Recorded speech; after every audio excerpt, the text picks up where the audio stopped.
Hello and welcome to Embracing Extraordinary podcast. I'm Deirdre. And I'm Jody, and we're here to create a space for you to explore, expand, and embrace that extraordinary exists, is possible, and how extraordinary you truly are. To hug, hold, accept, and embrace it to create your most extraordinary life. Welcome back to Embracing Extraordinary podcast. We're very excited to share with you our very first guest interview with Jana Alonso Bartlett. And Jana is an integrative healing expert, and she's the owner and creator of the Global University of Integrative Healing. Jana works with impact-driven individuals who are committed to achieving excellence in all aspects of their life through manifestation, multidimensional healing, and business development. Jana specializes in helping people create wealth, not just money, but wealth in all areas of life. Sit back and enjoy. So welcome, beautiful Hannah, beautiful Deirdre. We're joined with two very gorgeous special women today, and we're super duper excited to share with you our very first guest, which is a beautiful Jana Alonso Bartlett. Welcome. Thank you for having me here. So fun to be the first guest. I don't think I've ever been the first guest for anything on podcast wise. So a little milestone there. Oh, thank you so much. You know, when Dee and I were discussing it, and we just thought there's no more natural person than to invite you, because our business is called Embrace Your Extraordinary. Our podcast is called Embracing Extraordinary. And you, Hannah, have been so instrumental in helping us just believe in the concept of extraordinary. And so, you know, because so much of, you know, what we've learned and here and what you're about is talking about creating an extraordinary life. So there was just, yeah, like even the day that we came up with our business name, it was inspired actually from one of your emails talking about an extraordinary life. And we went backwards and forwards with, you know, all of this stuff around the concept of extraordinary. And then we landed on Embrace Your Extraordinary. So it was like, who are we going to invite first? It had to be you. So thank you so much for saying yes. You're so welcome. Isn't it funny, you know, you as a business owner, you send emails, you write posts, right? And you never know the ripple effect they have. Like I always go on these conversations and people say things to me, I'm like, did it? Is that what happened? Right? Like you came, like, that's amazing. I'm so happy I sent that email. Yeah. But I had no idea. I think it's like that little reminder, isn't it? When you are in business, sometimes it feels like you're speaking to the abyss, but really people are always listening. Yeah. And it's just amazing, you know, one word, it just landed something different that day. And we, you know, went on this backwards and forwards. What about this? What about this? What about this? And then it was like, yeah, that's it. And it's just, that's 2 years ago. It snowballed from there. So yeah, it was really special. Yeah, that's why you just got to keep going, because you just never know who's out there listening. Yeah. So we've got lots of things we'd love to chat with you about. As we said before, we could spend hours with you, but to get started, we just love to hand it over to you and just start with, you know, in your words, share a little bit about who is the beautiful Jana Alonso Bartlett, and maybe share with the world, what is it that you do? So funny talking about who is Hannah, right? We were having a little conversation before this. And fun fact about me that I just shared, my name changes depending on the country that I'm in. I've got dual citizenship, dual passports, 3 residents. And, you know, I was kind of saying I like the fact that I've got 2 names and my name changes. And Jody said something very interesting. We can't put you in the box. And I love that, right? Like I can tell you what I do in business, and I will do in a second, but I see myself as a great life adventurer, experimenter. I do things for the pure pleasure of the fact that I can do them, right? And so for me, building business is artistry. For me, living your life is artistry. For me, being in a relationship, right? Curating a home, like all of these things, it's artistry. And so who am I? Feel like a great experimenter, an adventurer. Like there's all of these qualities that I think are somewhat more important than the business acumen that we do accrue over time. But I will tell you about that so it makes sense. I founded a business 4 years ago now, 5 years ago. I don't know. I get lost in time. It was originally called the School of Integrative Healing. It's now become the Global University of Integrative Healing because we've been through another evolution. But what is this at its foundation is that, I started going down my personal development kind of pathway when I was relatively young. I always knew from a child that I was like, is this it? I remember saying to my parents, I feel like the adults are lying. And they'd look at me and I'd be like 5. And I'd be like, because they all pretend that everything is fine, but I know that it's not. Can you imagine the intensity of having like a little bit bigger than a toddler saying that to you? I don't have kids, but you ladies have kids. So you can probably very much imagine how like perturbed my parents were. Fortunately, they kind of allowed that almost mystical nature as a child, right? And through schooling and all of these things, I suppressed a lot of these feelings, these abilities that I had. And, by the time I was 19, I was clinically depressed, had chronic anxiety, had an eating disorder, and my mother was diagnosed with cancer, right?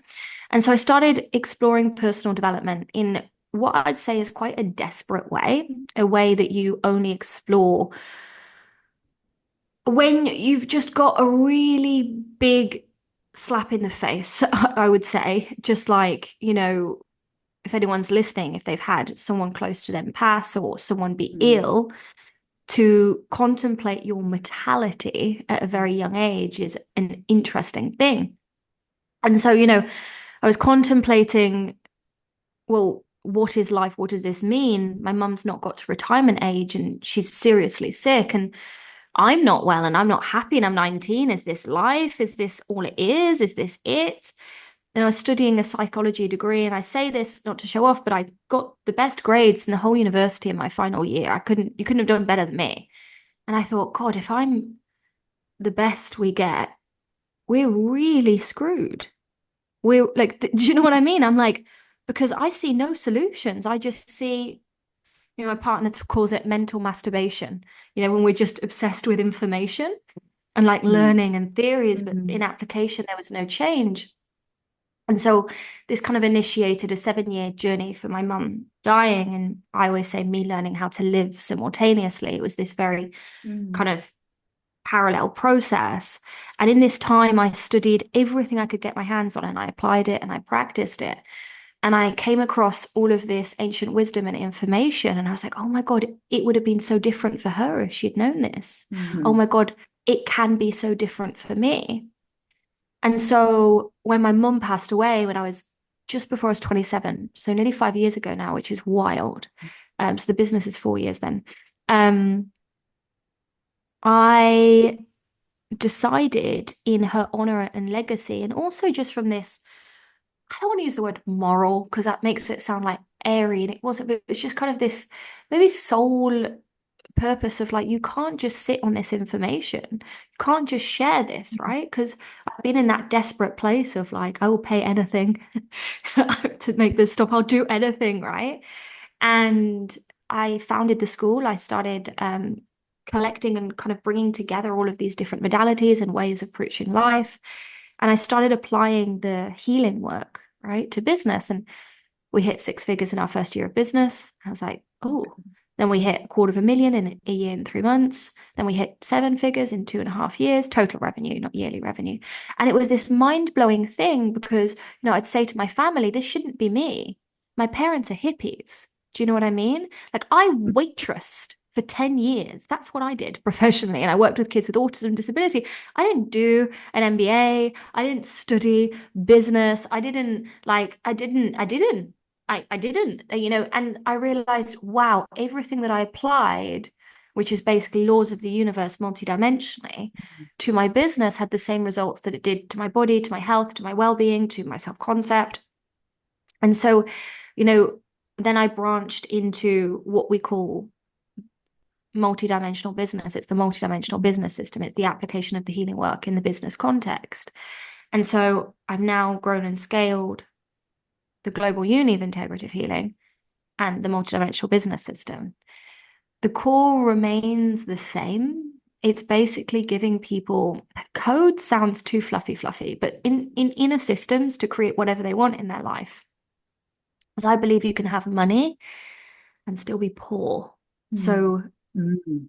we teach a different way, which is a little bit different to what you see online. It's not just about how quickly can I add a zero to my income? It's how quickly can I add a zero to my income whilst having the most fun ever, my relationships thriving, taking accountability, dealing with things that do happen in life, because they do.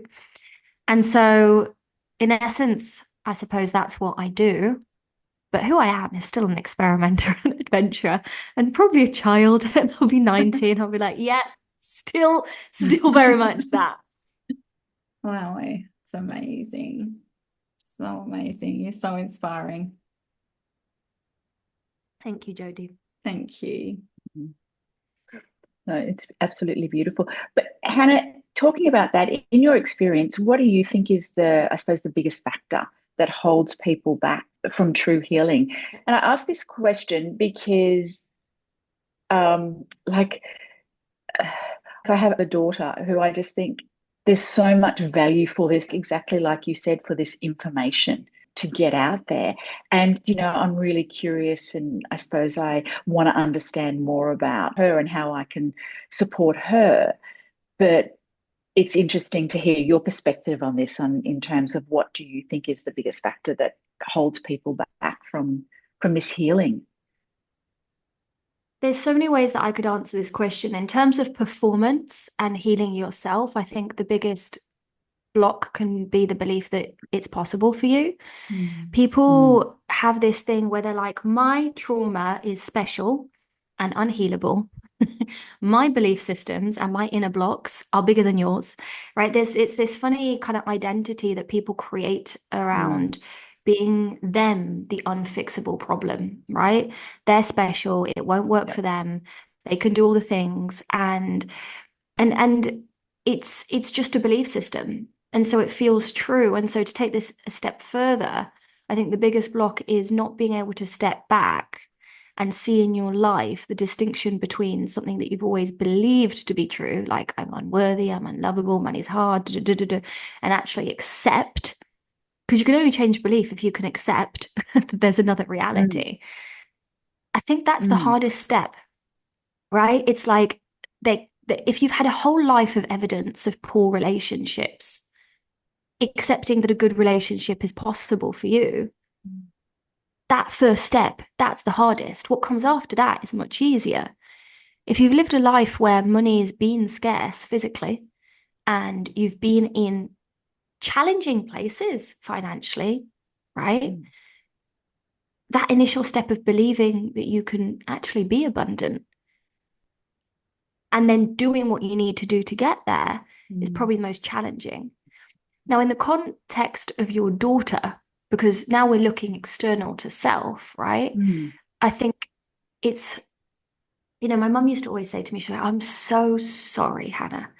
I'd be like, what for? She'd be like, well, I was depressed and now you're depressed. My mum was medicated whilst I was in the womb. I took antidepressants for 3 months before birth. So it's not shocking that then I developed all of these other things, right? And if you understand kind of neurology and everything, then, and I'm not going to go into that now. Well, we can do, but for this story, I won't. And so she had a lot of shame and guilt. She would say, oh God, like it's my fault that you're this way. It's my fault. And what I found, and I would sometimes get annoyed with her, I'd say, Mum, you're underestimating my capabilities. I understand the context. I understand that it wasn't maybe the best card you could have given me, but don't patronize me. I'd say that to her. I'd say, okay, we're here. So what? And I'd say, trust that I can deal with this, trust that I can resolve this, trust that I can make this the best thing ever. And then she'd go, oh, and then I got sick. And so firstly the depression, and then I got sick, and she'd go, oh. And I'd be like, Mum, why don't you believe in me? I think the best thing that you can do for someone else is not worry about them. I know it's bonkers because you're like, but look at their life. Not worry about them and believe in them and see them in highest positive regard. I believe that every soul has a journey and they have to live things in their life for their evolution. And I wouldn't be who I am or have what I have today if I hadn't experienced the things that I experienced to get here, right? And so if you've got a daughter in this work, it's like, firstly, give her the information, don't force it on her. Secondly, trust that she will like kind of go through it in her own rhythm, and trust in her capabilities. The most empowering thing you can do for someone else, the most loving thing you can do for someone else is believe that they can. And whatever it is, just believe that they can. That's so beautiful. Thank you. Wow. Yeah. Thank you. So beautiful. And Hannah, can I ask you, you mentioned before about applying the laws of the universe multidimensionally. That's something that I've learned so much from you, is just the whole concept of multidimensional living. It's actually really helped to change the way that I view life. And I know Dee, really shares the same sort of feelings. Can you share a little bit about multidimensional living and how that's changed things for you? So we live in a world, or what it is. Yeah, I mean, to start with, right? Like, what does it mean? People hear that, they're like, it sounds nice, but like, how do you do this? I'm like, you already are. You just don't realize it. Yeah. So there's this obsession in our current society over the material. We think that the manifest is all that exists, because that's what we're taught. We're not taught to tune in to other dimensions of reality, not because they don't exist, but because that hasn't been prioritized in the current social, cultural climate, not just climate, like, it's not what's taught. And it's really interesting. Some of my friends are really cool people and they're very talented in areas that I'm not. And one of my friends, she's a double PhD scientist. She went from pharmaceuticals to energy healing. Can you imagine? Wow. And yeah, I know, right? And she shows this experiment, which I love. And she's like, we think all that exists is what we can see with our eyes and what we can hear with our ears. But if you look at animals, for example, dogs pick up pitches that don't enter in our frame of being able to hear the normal ear. You look at animals, how animals, it's interesting. You Google this. This is a bit of a weird thing to Google, but you can Google it and just Google, how do bats see? You'll get images of how bats see, how do dogs see? And you'll see that depending on the physical structure of the animal, of which we are, they can see more and they can see less. But there are some animals that can pick up lights and frequencies that we don't see, right? It's like, for example, we're using Wi-Fi right now. That is a bonkers concept if you think about it. We can't see it. Doesn't mean that it's not there. And so multidimensional living is starting to understand that just because you don't see it, just because you can't hear it, just because you can't smell it, right, doesn't mean that it doesn't exist. And so big change in my life was I was talking about Chris Waters, medicine, sorry, it's called Spirit of the Inca, the medicine wheel. Foundational teacher in my life that changed everything. And I keep, like, I don't know if she knows that I do this, but I cite her in everything because, when I was really in this crunch moment, Mum was in her last maybe couple of years, year and a bit maybe, of life. It could have been less. I was again like, there must be more to it. And one of my greatest failures, not that it was failure, but was that, we tried alternative modalities to heal my mum.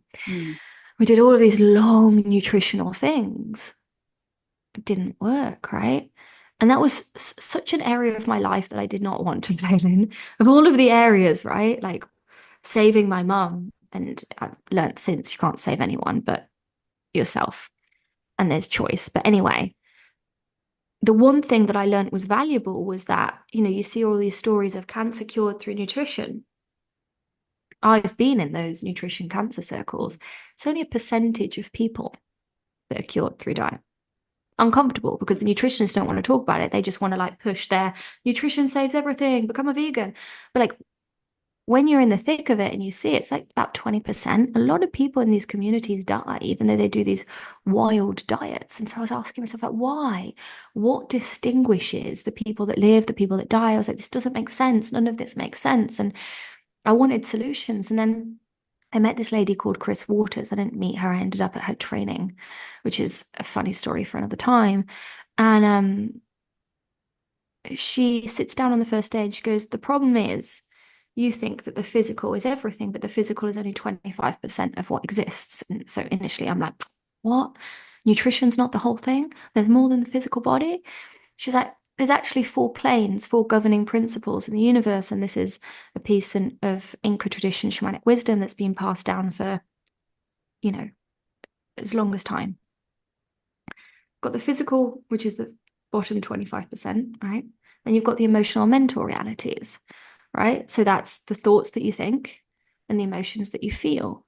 Now, you can't see the thoughts that you think. Well, you can sometimes in people's faces where they're like, and you can just tell, like, like, do you know what I mean? You're like, they are not having nice thoughts right now. Like sometimes there are signs, okay? But we can't see the actual thoughts and we can't see the feelings that people feel. But you can feel them, right? Have you ever walked down the street and then someone walks past you and you can just feel this cloud of energy and you're like, oh my God, they're so angry. Actually, this was me this morning. My partner walked past me and his rage woke me up. He was angry because the dog threw up disturbed his sleep, right? And so it wasn't the dog throwing up that woke me up, ironically. Thank you, dog. It was his, like, because he's a big guy, right? So it's in my head, his energy field's got to be big as well, right? And it was like, it was just fuming, right?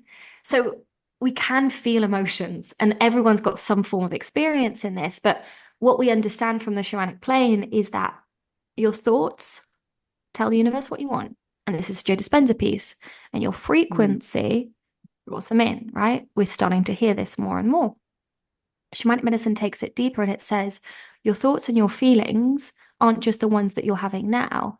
There's repetitive thoughts in the unconscious mind that are whirling around, and there are emotions stuck in your body from ancestors, from past lives. And all of this is in your frequency. So you can do your affirmations until you're blue in the face. But if you're not cleaning the body, right? If you're not cleaning what's in the line, cleaning all of that, then you're still going to be manifesting from this. I'm going to call it dirty point of attraction. I don't know if I like that, but you guys know what I mean, right? Emotional, mental plane. And then you've got the spiritual plane. And this understanding changed everything for me, right? Because in the spiritual plane, we're invited to see life as a soul. So an eternal soul. So yes, I am physical, I am human, I am manifest. Yes, I have emotions and I have a mind. Yes, okay. But also at the same time, I'm a soul. And as a soul, I'm on this infinite journey. And the purpose of being a soul is to learn, right? Kabbalah takes it deeper. Kabbalah is an ancient teaching body of work that I also appreciate. And it says, the soul comes into the life with tikkun, which means things that they have to resolve on a spiritual level, right? To turn their darkness into light. So shamanism kind of says this in a different way, right? For the level of the soul, and this was so helpful. My mom was dying because I'd be like, okay, I'm going to stop fighting reality. This is perfect. This is exactly what needs to be happening. So easy to say that when life is going well, but when you hit with a interesting life event, requires a little bit more tapping into higher levels of yourself. But it's not disassociative. Do you know what I mean? It's not like avoiding life. It's facing life. It's saying, okay, this is the reality of what's happening. This is perfect because I'm being invited to heal. And so then you descend into the emotional mental plane, you do the work there and you go back to the soul, right? And I'll come back to that point in a second, but the level of the soul is all about turning everything in your life into gifts, into lessons, and using your life as the healing path, right? Whatever is happening. There's nothing too mundane, there's nothing too big, there's nothing too small. It's all is as it should be. And then you've got the plane of energy, and the energetic plane is getting like a lot of, like, I remember like 10 years ago, no one was talking about fucking energy. Do you know what I mean? Like this would be like, it was just not a thing. But now with Joe Dispenza, which is awesome, and people talking about quantum physics, we understand that we live in an energetic universe. So what does that mean? This looks like there's nothing here, but there's energy, right? And so in an energetic universe, and this is an abstract concept, everything exists and everything doesn't exist. Everything is and everything is not. And so when we operate from the energetic plane, you're invited, the question, which is, if all endings to your story are possible, which one do you pick?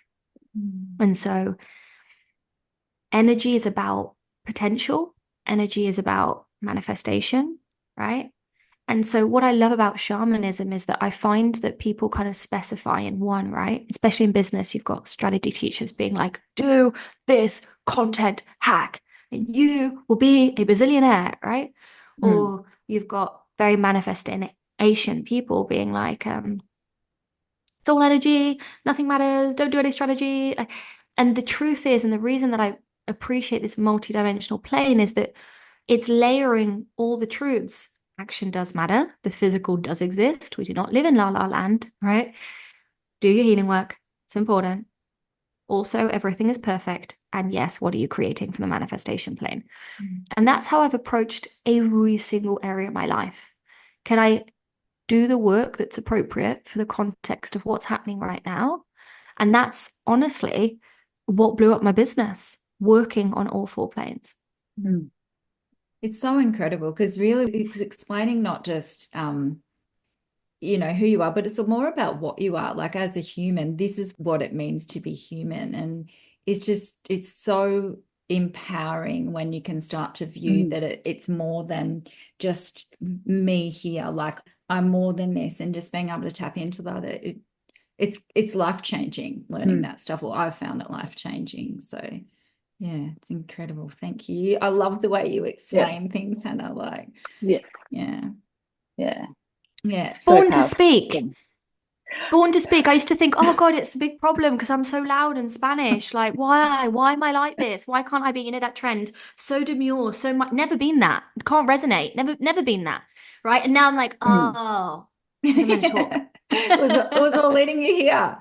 And exactly. And with the like multidimensional concepts, and you talking about you help people create wealth in all areas of their life, and you've inspired us to think that extraordinary is possible, or really extend on that. So how do you use the multidimensional approach to help create wealth in all areas? Well, so what are the typical things, for a concept to really land, you have to make it some way pragmatic, practical, right? And so when we think about wealth in all areas, where do we want wealth? It's usually romantically, community, health, impact, success, purpose, whatever you want to call it, right? So feeling that because you could make $1 billion from selling peanuts, but if that has no intrinsic internal value to you, you may still feel empty with all the money, right? So I think purpose, meaning, like that's an area of life that we also want to explore. And then you've got financial, right? And so what we do in the Global Uni is we take an aspect of what I call a life well lived. I've got a girlfriend, Sarah, and she'd say the way that I live life is I think about, being on that final day of my life. And it's an image that she put into my mind that I adore. And she's like, and me and my friends, we all hold hands and we've lived so well that we're like taking a bow to the universe. Like, you're welcome. Like we just put on this magnificent play. And like, that's the lightest, funnest description I've ever heard. I just think that like, there's something about that, right? And so if I want to live a life well lived, which is that, then I need to work on all of the aspects. And so I think there's this bizarre thing that we think that we should just have healthy relationships. We should just have good sex. We should just have well-being because I'm a good person, right? We're taught that at school. If you're good and you do your homework, then good things happen. It's not how it works. The universal is impersonal. So like attracts like, right? And so it's not about morality. We can get really lost in this. It's about attraction. It's about being a match. And so what I've done personally, and I teach people in the Global Uni, is that I take an aspect of my life, right? And I work on it multidimensionally. So the first thing for me was my romantic relationships. That was creating the most pain. I was like, I just want to be loved. And then I was like, oh, I've got to love myself first. Damn. And that was a whole thing, just right? Thing. Do you know what I mean? Yeah, exactly. Just that thing, just that small thing. Task. So annoying. It was like, why can't I just have someone that loves me into loving myself? Do you know what I mean? It's like, why can't I do it that way?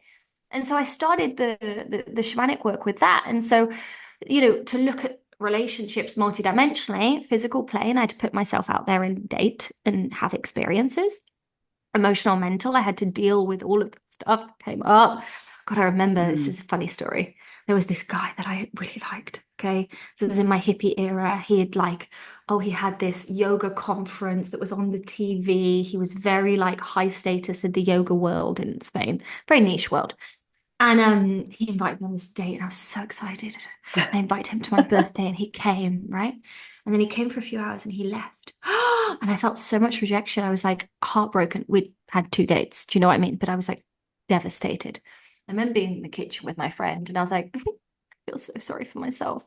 And he was like, this is great news. And I was like, why? He was like, you feel rejection. And I was like, how is that good news? He was like, it's always in you, Hannah. This fear of rejection was always in you, darling. This guy's just triggered it now. You've seen it. You've got to deal with it. And I remember thinking, he is a twat and I hate him. Why are you saying that to me? I just want you to give me a cake and tell me that I'm beautiful and that I deserve better. Do you know what I mean? Like, that's what we want to hear. But he gave me the truth, which annoyed me. Then I got home and I was like, okay, he's actually right. Even more annoyingly. And so then I started doing this work on like, oh, right, if I'm rejected by a man, I reject myself. How's that working out for me? You know? And so I started doing all of this deeper laid pattern work. And, it looked like I was working on my relationships. So I was actually working on my relationship with myself, right? And then soul level would be looking at what happened with the wonderful yoga teacher. As the exact perfect thing, right? Exactly what I needed to see where I had my stuff. And then energy, because this is really important, right? Some people come to the healing work, and especially people that get lost in somatics and body-based healing, which by the way, we love, and it's fantastic, but it's one plane. So, what that would look like was, I'm dating, I'm putting myself out there, healing the wounds and the emotional, mental, anchoring into, oh, everything is perfect, right? But then if you don't anchor into what do I want, where do I want this to take me, you get lost in chaos. Do you know what I mean? You're just a ship in a storm at sea. But the ship leaves the storm, even though accepting the storm is there, when it points in a direction and goes there, right? Yeah. And so I kept anchoring in, how do I want to be loved? Yeah. How do I want to be committed to? What type of relationship do I want to have? And so I did that with relationships, and I did that with every area of my life. And I continue to do it because it's not a one-time thing. There's always more, but not in a there's not enough way. If you want to experience full expansion and expression, there's always greater levels of love, greater levels of wealth, greater levels of success, greater levels of peace with yourself. And so I keep going round, as Chris Waters would say, the medicine wheel. I finished the training years ago. It's just become such an incredible way of being, and now it's your gifts you share. It's amazing. Yeah. And I know for me, because Hannah, I'm part of your university, I've joined this year, and already like I've taken so much out of it, but there's one thing that's really helped me, and you can probably elaborate on this as well. But, from what I understand, it's based on the different planes as well. And it's looking at if we've got a trigger, and something happened yesterday. So I, went through, okay, what's the facts here? What actually happened here? And then what was the story that I was telling myself? And then correct me if I get this wrong. And then the next part is, what's the gift out of this? And then where do I want to land? And I don't know, it just brought up so much stuff that I think I was able to heal. And I even said to Jody this morning, like, that's probably why I didn't sleep well last night, because I, released bucket loads of tears and emotion around that. But, from my understanding, that's kind of one of those little practical, I suppose, shifts that, that we can start to make based on understanding I suppose, the philosophy around multidimensional healing or living. Yeah. Is that how you would explain it? Like those different levels, I suppose, to reflect on? Yeah, so it's such an interesting thing because we come onto podcasts and we come into teaching places, or even when I do free experiences and we teach the theory. But what creates the transformation is the actual integration of the practice. And so what you're speaking to is one of the practices that we recommend to like actually live the teachings. That was a big Bob Proctor concept. You've got to live the teachings, right? And so in the global uni, we say to people, if you want to share something that's come up for you, you've got to share it in facts, story, gift. Where do you want to take this? Because if not, people just go, and do you know what I mean? And then actually in the process of sharing, they've already started to have a healing process, right? They've already started to transmute it. But yeah, so it's exactly that. And it's funny, I did a session, I don't know when it was because I do a lot of sessions, but I was saying to people, even for people listening to the podcast, this concept of fact versus story could be new, right? What's a story? Story is everything that is not fact. So, people come to me all of the time. They're like, this is the fact. And I'm like, no, that is a story. So what is a fact? A fact is something that's indisputable, right? Like, for example, I am a girl. If I went to a court of law, no one's going to debate that. Like, I am a girl. Do you know what I mean? In all layers, forms. Another example would be like, I've got brown hair. But then we bind, the way that mind works is mind binds information to fact. It's not wrong. That's how it works. That's how the mind works. Do you know what I mean? You can't change that. So then story could be like, I've got beautiful hair, or my hair's not long enough, and what we have to realize in our healing journey is that everything that you bind to a fact is yours, and everything that you bind to a fact is creating what happens, right? So let's say you go through a breakup. The fact is me and X broke up. Now you can make that mean, okay, now I get to meet the real person. I'm so excited. Now I get a period of time of truly learning who I am. You can bind that. Or you can bind, that is a sign that I am a terrible, terrible human and no one is ever going to love me. And the truth is, and this hurts, what you bind, firstly, is in your control and in your power. And so a big part of the healing work is realizing actually the stories that I'm telling myself aren't necessarily true. And not only that, they've been creating things maybe that I don't like. So I get to clean that up. Yeah. And so then we go to gift. What's the gift in the situation? Oh, realizing I don't like myself. And then actually learning to like myself. And then that very important thing, where do you want this to take you? Right?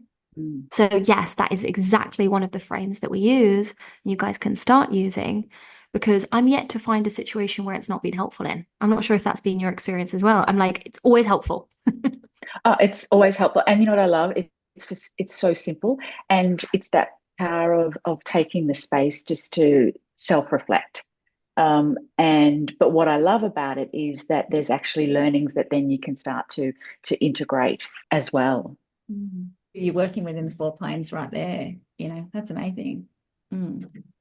This is it. It's one way we practically apply it, and I train people in our certification program, and it's all these different amalgamations of how we can use the 4 planes. When it's in person, we get a little bit weirder, which I appreciate, right? But it's still the same work. It's still this multidimensional frame, because, I've done a lot of courses as a perpetually curious human. And I always come back to these 4 planes because it's principle, right? Tactics, strategy. They can work in seasons, but market goes up, market goes down, things change, they don't work as well. But the thing about principles is that they're always true for everyone at all times. And so that's why I like it, right? I'm like, there's a level of simplicity there of like, okay, if I actually learn this and I start living this way, this is going to have an ROI for the rest of my years alive. So cool. You talk about healing and manifestation, that they're partners, they go hand in hand, and the energetics is so important. But the flip side to that is the healing. How would you talk about that, Hannah? I think we've got used to teaching things in isolation. And the thing with truth is that truth is stacked and contradictory and layered. And it's annoying, because everything that people teach in manifestation is true. It's true, it's correct. And it's through one plane. Everything that people teach in healing is true. Like, it's like it's 100% correct, but you can only really understand reality when you see the truths stacked together. So I always say the emotional, mental, body work is the healing piece of the manifestation puzzle. Let's say you're Mm. doing your abundance meditations every single day, right? You're closing your eyes, you're finding the feeling, you're doing the things. And this is what a lot of people teach. Awesome. Yes, that has validity. Yes, you'll manifest things. I taught this in the certification program yesterday. Your frequency, you've got to imagine it, right? You're a body and you've got your energy field around you. Your frequency and your unconscious mind are unconscious by definition, right? So let's say you had a really significant money trauma. I don't know, you ended up in a situation as a student where you accidentally didn't calculate your bills and you ended up in a really serious situation and you had to maybe borrow money from your family and your dad scolded you, let's say, and said, "Oh, you're such an irresponsible little girl. I'm always having to bail you out. You can't do anything." Now you might think, "Oh, that's in the past. That doesn't influence." But when we don't process an experience, and by that I mean the emotion runs through the body and it's felt and clears, and by that I mean when we experience intense emotion, and there's so much more detail I can go into this, but I'll say is when you experience intense emotion paired with a thought, it impresses into the frequency field and it impresses into the unconscious mind, and it becomes part of your emotional, mental body, your structure. And so you're doing your abundance meditations in the morning, but in your unconscious vibration up here, you've got, "I'm a naughty girl with money," right? Shame, shame, shame. Yeah. And so it's like you're trying to manifest, but there's mud in your pipes.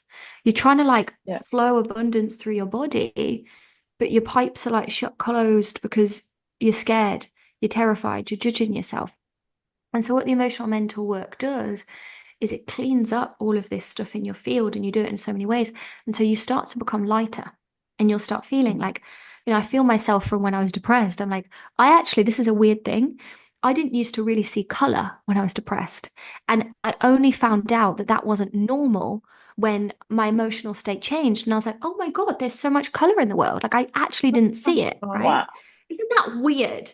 And I told my mom, she was like, and so the better that I feel within myself and the more color I see. And I'm not the only one, because I've said this before and people will be like, "That happened to me." And so I'm like, okay, thank God I'm not crazy. But the point is that the lighter I've got in my system, the faster I manifest, the faster the energetics work. I can go like this. It's like the house, I said for Dubai and Marbella, it's like this and it's done. And I'm like, "Oh, that was easy." But it wasn't that fast for me at the beginning. It was because I was doing a lot of this cleaning up, right? But it's also to be said, right? You will through soul's body, because when you understand it backwards, I choose what I want, anchored in manifestation, doing your abundance meditations, you've now got to go on a soul's journey to it sometimes if you're not a match. Yeah. And so you'll manifest obstacles, which you have to look at, which could be, for example, that massive bill you didn't want to pay, that massive tax bill. So when you understand it through soul lens, you're like, "Oh my God, old self would have responded to this massive bill through fear, and they would have cut off all their expenses, and they would have gone into freak out mode and stopped selling online because they felt like a fraud and a failure." But new self believes that they can deal with this. And so that would be the upgrade for your internal financial system. You do the healing in emotional, mental body, and then you take the action in physical. So it's always, whether you go up or down, you always operate in all. Amazing. It's just so empowering. I hear you talk about personal responsibility, and it's taking personal responsibility, for who you are and also what you're able to do. It's amazing. Yeah, well, it's becoming the creator. Yeah, absolutely. Just the final thing, the biggest lie that anyone has ever told themselves is that they're incapable. That's the biggest lie, because you're not. But it's scary to believe that you could be capable, because then you're going to have to start doing things that you're scared of. Yeah. And cleaning up the stuff, and the healing work, that's not always fun either. Cleaning it up's not always fun. So it doesn't always feel good. It doesn't always feel good.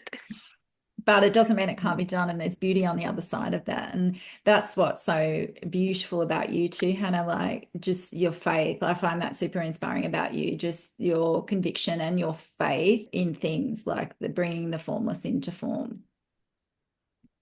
Thank you. Yeah. And it's an interesting thing, because you guys see me now, right? Well, actually, at the beginning, I was so desperate that I might have even had more faith now sometimes. Because, you know what I mean? I was like, it's all I've got. I've not got anything else. If I lose my faith, I lose everything. Yeah, wow. But, it's an interesting thing. If you look at my gene keys, it's a lot around like holding the strength in the community. And it's not so people go, oh, look at Hannah, she's so strong. That's bollocks. Do you know what I mean? It's to remind people or to mirror people back the strength that exists in them. And so that's a reflection. If Mm. you can hear that faith in that, it's only because it exists within you. If you can understand it, it's only because it Mm. exists in you. Right? And so you get to see people that do the things online, whether it's me or someone else. You're like, okay, if they can hold this faith and they can make it happen, I can too. Yeah. Yeah. Yeah, absolutely. Mhm. And I'll go one more question if that's all right, and then we'll ask you our question that we're going to ask all of our guests. But Hannah, if someone was just beginning their journey into holistic healing, where would you suggest that they start? Get a teacher, whether it's me or Yeah. someone else. Honestly, because it took me to put my system, I've got a system of healing called Integrative Healing. It took me the best part of 13 years, just under $250,000 invested in different teachers, courses, Mm. programs, products, right? But not just that, like hours, hours, Mm. hours of training, practice, application. Like I live my life in devotion to this. And the reality is for some people that's possible, but for some people, like you have a job and you have children and you have to make money Mm. and like go to the gym and eat vegetables. Do you know what I mean? So it's not realistic to dedicate the next 10 years of your life to get a result when you can just work with someone who's done that they've devoted their life to it. Do you know what I mean? It's like, why would you not? Oh, because I'm scared of spending the money. Yeah. But like, do you understand what not spending the money means? It means figuring it out Yeah. on your own. Do you have that much time to fanny around? Like that's kind of my take.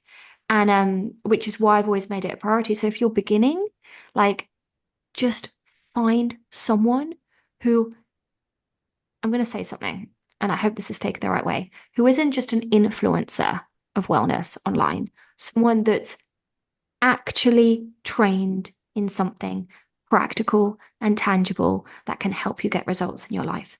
That's the first thing. Mm. I think that's great advice. Mm. Jodes, any other questions that you want to ask before I ask Hannah our final question? Because I'm mindful of the Yeah, time. But is there definitely. anything else? Just Hannah, is there anything that you would love to share that, I mean, we could speak to you for hours and hours and hours. Is there anything that you would just love Mm. to say?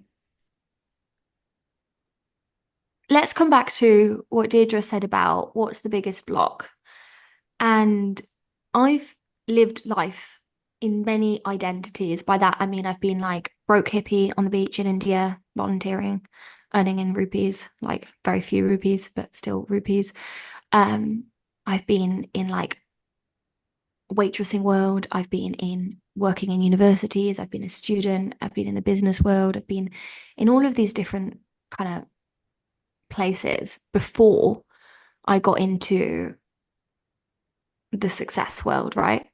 And I now have, I don't know if I'm going to use the privilege, but I now have the experience of spending time with very high income earners, people that are Mm. very successful on Instagram. It's not unusual for me to be in these spaces, in these rooms. And one of the big blocks that I used to find before I was in those spaces was that I would think that the person with 11 million followers or the person that made 1 million or the person that was famous had something that I didn't. From being in those rooms, I can tell you that is absolutely not true. And the biggest, most empowering thing that you can do today to create anything that you want in your life is to decide that you are equal to everybody on planet Earth, no matter their status, no matter their wealth, no matter anything else. Because another big lie that we've been told with capability is that we're inferior. And you're not inferior to anyone. But if you keep believing that you're inferior, you'll only allow yourself to have inferior results. Mm. If you're a client of mine and you want to get better results than me, see yourself like me. See yourself playing at the same level. See yourself going beyond, right? And so it's just this remember in energy, in potentiality, even though we've not been handed the same cards, and that is very much true, right? There's all to play for, but you've got to believe it for you before. Wow. Thank you. Thank you. Yeah. I needed to hear that. And I think that question was about the blocks was for me, not for for my daughter. So yeah. Yeah, so Mm. amazing. Isn't it? My friend is having some issues in, do you know what I mean? Asking for My a friend. Yeah, it's always the way. Interesting. So Hannah, thank you. Amazing. But the question that we're going to start to ask all of our guests is, what does embracing extraordinary mean to you? Okay, this is such a good question. So what's coming through is embracing extraordinary. It's not about money, fame, power, any of these things. It's about trusting in your nature and trusting in your passions and your likes and allowing that to become your reality. A little piece I'll say on this, for example, my father is a very happy man. And he's happy because he got to dedicate 25 years of his life to Norwegian crime fiction, which I would never want to do in a million years. He allows himself to have all of the fig trees, called me up. I've got nearly 40 fig trees now, Hannah. And I'm like, that's excessive. He's like, my friend Don has got 600. And I'm like, he's 76, and I talk about him and he's like, Hannah, I've decided to retire from translation. And I'm like, right. So I said, oh, you're retiring. He says, no, I know this might sound weird, but I'm starting a new career. He's 76. I'm like, what career, Dad? He's like, I don't know yet. I'm waking up in the night with excitement because I know something new's coming through. I make sense of the context of my dad, don't I?